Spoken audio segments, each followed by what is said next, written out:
اللہ اکبر. اور یہاں ایک حدیث سن لیجئے، فرمایا ان روح القدس نفث فی روعی ان نفسا لن تموت حتی تستکمل عجلها وتستوعب رزقها. جبریل نے میرے دل پر یہ بات اتاری ہے، یعنی یہ پیغام میرے دل پر جبریل لے کر آئے ہیں کہ کوئی شخص بھی اپنا رزق پورا کیے بغیر نہیں مرے گا. لن تموت. تو پھر یہ لالچ چھوڑ دو، یہ شادیوں میں بے ہنگم بھاگم دوڑ، دوسروں کا کھانا چھیننا، یہ دوسروں کے پلاٹ پہ قبضہ، یہ دوسروں کے مکان پہ قبضہ، یہ دوسروں کے مال پر غصب، اس کو چھوڑ دو. جو تمہارے نصیب کا ہے اس پر توکل کر لو کہ جب تک وہ تمہیں ملے گا نہیں، لن تموت، تم نہیں مرو گے. منتظر تو رہو. حرام سے حاصل کر کے تم نے حلال کا دروازہ بند کیا، انتظار تو کرو. یہ پیغام ہے، اور یہ ایسا سچا پیغام ہے، اس میں ذرہ برابر بھی شک نہیں. مرے گا کوئی شخص جب تک کہ جو کچھ اس کے نصیب میں ہے اس کو مل نہ جائے. اور کوئی اپنے نصیب سے زیادہ کوئی بنا سکتا ہے؟ دھوکہ دیتا ہے لبرل آج کا کہ یہ میرا نصیب میں خود بنا لیتا. محنت تمہاری ذمہ داری، کام تمہاری ذمہ داری، اور اس کو اپنی رحمت سے برکتوں والا کر دینا اللہ کی ذمہ داری. تیسرا طریقہ، نبی کریم علیہ السلام فرماتے ہیں جبریل انسانی شکل میں آیا کرتے. سیدنا عمر کی وہ مشہور روایت کہ ایک آدمی آیا، اس کے بال سیاہ، اس کے کپڑے سفید، نبی پاک کے پاس بیٹھا، آپ کے گھٹنوں سے گھٹنے ملا کر آپ سے سوال کرتا، سوال ایسے جیسے جانتا ہی کچھ نہیں دین کے بارے. جب جواب دیتے نبی پاک تو تصدیق کرتا کہ ہاں ہاں آپ نے سچ کہا، جیسے پہلے سے جواب جانتا تھا. عجیب و غریب معاملہ ہوا، حتیٰ کہ سوال جواب مکمل ہوئے، یہ شخص چلا گیا. آپ نے پوچھا یا عمر اتدری من السائل، اے میرے عمر جانتے ہو یہ سائل کون تھا؟ عمر ہوتی ہے ہر دفعہ. جانتے ہو یہ سائل کون؟ نہیں، اللہ کے رسول، اللہ و رسول عالم، اللہ اس کے رسول بہتر جانے. فرمایا ھذا جبریل، ذاک جبریل، انہ جبریل. مختلف الفاظ روایات کے انہ جبریل اتاکم لیعلمکم دینکم. یہ جبریل تھے جو تمہیں تمہارا دین سکھا لے آئے تھے. کہیں ماں جی عائشہ فرماتی رضی اللہ تعالی، کہو رضی اللہ تعالی، فرماتی ہیں اللہ کے نبی علیہ السلام دیر تک ایک صحابی سے محو گفتگو رہے. جب آئے تو میں نے کہا اللہ کے رسول یہ دہیا کے ساتھ اب بڑی طویل گفتگو فرما رہے تھے. آپ فرماتے ہیں وہ دہیا تو نہیں تھے، وہ تو جبریل تھے. اور دہیا کی شکل میں بار بار جبریل آتے، اور دہیا اس قدر حسین، لوگ دیکھیں تو مبہوت ہو جائیں، لوگ دیکھیں تو مبہوت ہو جائیں، اتنے حسین. وہی دہیا جنہوں نے اپنا واقعہ سنایا تھا کہ میں نے زمانہ جاہلیت میں وہ جو میں اپنے بیٹی کو، بیوی کو حاملہ چھوڑ کر چلا گیا، واپس آیا تو بچی تھی، اس بچی کو جو 4-5 سال کی تھی اس کو زندہ دبا دیا.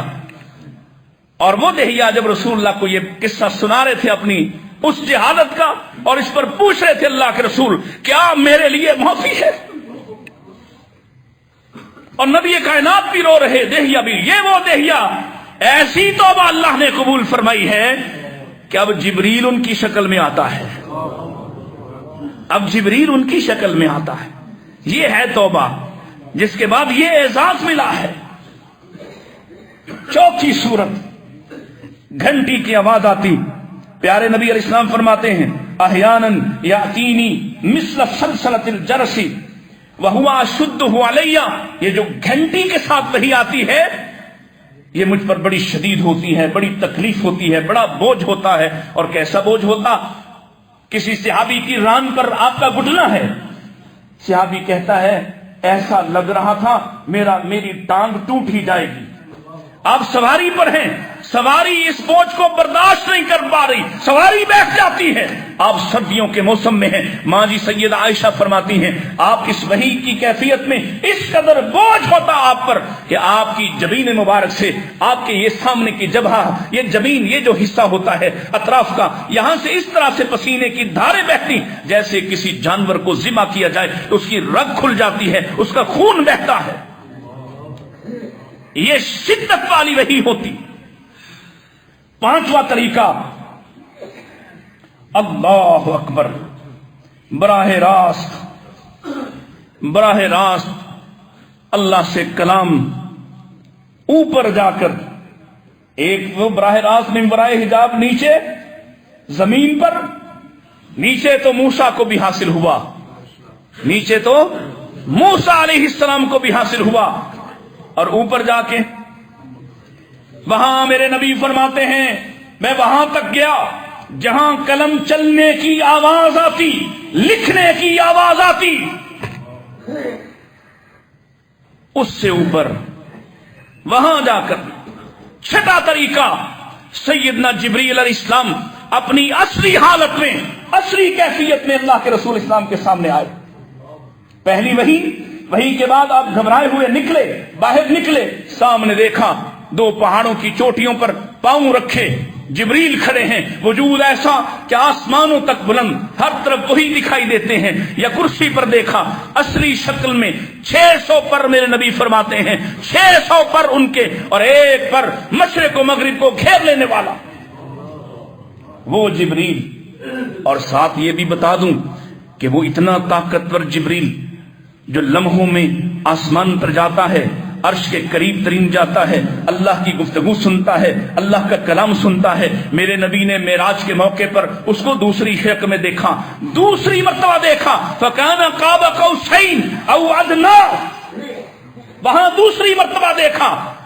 یہاں یہ کمانے، دو کمانے ماپنے والوں اور جاہلو، یہ اللہ اور رسول کی کمانے نہیں ہیں، یہ جبریل کا فاصلہ ہے۔ اتنا قریب سے دیکھا، ایک حالت یہ دیکھی جیسے زمین پر دیکھا۔ میرے نبی فرماتے ہیں اس کے لباس میں، اس کے بدن میں ایسے زمرد، ایسے یاقوت، ایسے مرجان، ایسے لگ رہا تھا جیسے قطرے ہوں شبنم کے جو اوپر سے نیچے گر رہے۔ یہ مشاہدہ میرے رسول کا ہے۔ اسی جبریل کو ایک اور حالت میں معراج کے سفر میں دیکھا، فرمایا میں ملا اعلیٰ کے اوپر سے بلند ہو رہا تھا اور میں نے دیکھا جبریل اللہ کے خوف سے بھیگے ہوئے ٹاٹ کی طرح سے، کل حرص البالی، ایسے نظر آئے مرجھائے ہوئے جیسے بھیگا ہوا ٹاٹ کا ٹکڑا ہوتا ہے۔ یہ وحی کی کیفیات ہیں۔ یہ وحی ہے جس کا ایک ایک حرف ضمانت والا ہے، جس کا ایک ایک لفظ امانت کے ساتھ سنبھالا ہوا ہے، جس پر پہرا دیا ہے تمہارے رسول نے، ایک ایک لفظ۔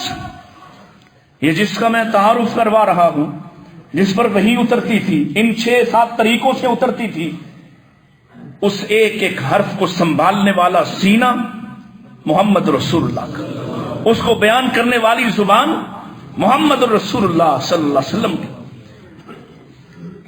اتنے قیمتی الفاظ، اتنے قیمتی الفاظ کہ فرشتے سنیں تو فرشتے قبول کریں، جن سنیں تو جن قبول کریں، دیگر مخلوقات سنیں تو وہ قبول کریں۔ آپ کا اپنے بارے کیا خیال ہے؟ یہ تعارف، یہ اتنا عظیم تعارف، ایسی مکرم ذات، اس کے الفاظ جو براہ راست اللہ کی طرف سے آتے ہیں، اور اس قدر امانت دار ہے، اس قدر امانت دار، نہ کچھ بھولا، نہ بھولنے دیا، نہ کچھ اختلاط۔ ما کذب الفؤاد ما رہا، جو دیکھا وہ صحیح بیان کیا، جو سنا وہ صحیح بیان کیا، جو دل پہ اترا اس کو پوری طرح سے سنبھالا۔ ایسی امانت دار روح، ایسا امین، وہ پیغام تم تک پہنچائے تو تم اس امانت کو سمجھو ہی کچھ نہ. وہ پیغام تم تک آیا، وہ پیغام تم تک آیا، تم سمجھو ہی کچھ نہ. دیگر بھی ان کو معجزات عطا کیے گئے، ان کا ذکر آئے گا آگے. دیگر انبیاء کو بھی معجزات دیے. میرے رسول کو معجزہ بھی ایسا عظیم عظیم دیا ہے. یہ برکتوں والے معجزات بھی میں سناؤں گا، یہ دعاؤں والے معجزات بھی سناؤں گا، تاکہ آپ کو تعارف ہو رسول اللہ کی ذات، حیثیت، آپ کا مرتبہ کیا ہے. لیکن سب نبیوں کے ساتھ آپ کے معجزات بھی ایسے جو آپ کے ساتھ ہی ختم ہو گئے. آپ چلے گئے جہان سے، آپ اس دنیا سے چلے گئے، ہاں چلے گئے، وفات پا گئے، معجزات بھی ساتھ چلے گئے. جیسے اس سے پہلے موسیٰ علیہ السلام کے معجزات ان کے ساتھ چلے گئے، موسیٰ علیہ السلام کے معجزات ان کے ساتھ چلے گئے، حتیٰ کہ بعد میں وہ عصا موسوی، وہ تابوت سکینہ کے اندر بعد میں موجود رہا، سلیمان کے پاس رہا، داؤد کے پاس رہا، طالوت کے پاس آیا. لیکن پھر اس عصا نے دوبارہ کبھی سانپ بن کر دکھایا، کبھی اب اس عصا سے کسی کو کسی پتھر پر مارے تو 12 چشمے جاری ہوئے، ختم ہو گئے. نبی گئے تو ساتھ معجزات بھی گئے. داؤد علیہ السلام ہاتھ سے لوہے کو موڑ دیں، ہاتھ سے برتن بنا دیں، ہاتھ سے جفان بنا دیں، ہاتھ سے زرہ بنا دیں، چلے گئے تو معجزہ بھی ختم ہو گیا. عیسیٰ علیہ السلام پرندہ بنائے مٹی کا، اس میں پھونک مارے اللہ کے نام کی، وہ اڑ جائے. لیکن عیسیٰ گئے تو معجزہ بھی، اب جب آئیں گے تو معجزات ملیں گے نہیں. معجزہ دلیل نبوت ہوتا ہے، اور جو تمہارے نبی کو دلیل نبوت ملی ہے وہ کیا ہے؟ جو اصل ہے، اور ایسا کائنات میں کسی دوسرے نبی کے ساتھ نہیں ہوا. جو کتابیں ملی وہ ان کے جانے پر ختم ہو گئیں، ان کو بدلا گیا، تبدیل کیا گیا، تحریف کیا گیا، مٹایا گیا، ان کی اصل حالت ہی بدل دی. تمہارے نبی کو یہ قرآن اصل میں تحفہ اور آپ کو یہ معجزہ ملا ہے، یہ ہے آپ کا معجزہ. آپ گئے اس دنیا سے اور جو معجزہ چھوڑا وہ آج بھی، یہ کل بھی ذالک الکتاب لا ریب فیہ ھدی للمتقین، یہ آج بھی ذالک الکتاب لا ریب فیہ ھدی للمتقین، یہ کل بھی ان ھذا القرآن یہدی للتی ہی اقوم ویبشر المؤمنین، یہ آج بھی اسی طرح سے قوام رستہ دکھاتا ہے، اسی طرح سے مومنوں کو بشارتیں دیتا ہوا دکھائی دیتا ہے. یہ ہے رسول اللہ کی عظمت، یہ ہے آپ کا تعارف. قرآن کیا ہے اور کیا کیا معجزات ہیں اور دیگر معجزات کیا ہیں، انشاءاللہ اس پر پھر بات کریں گے. اللہ تعالیٰ مجھے اور آپ کو نبی کریم علیہ السلام کی محبت عطا فرمائے، آپ کا تعارف حاصل کرنے کے بعد آپ کی بات کی حیثیت ہمارے دل میں بٹھا دے، آپ کی سنت پر قربان ہونے کا جذبہ عطا فرمائے. وآخر دعوانا ان الحمد للہ رب العالمین.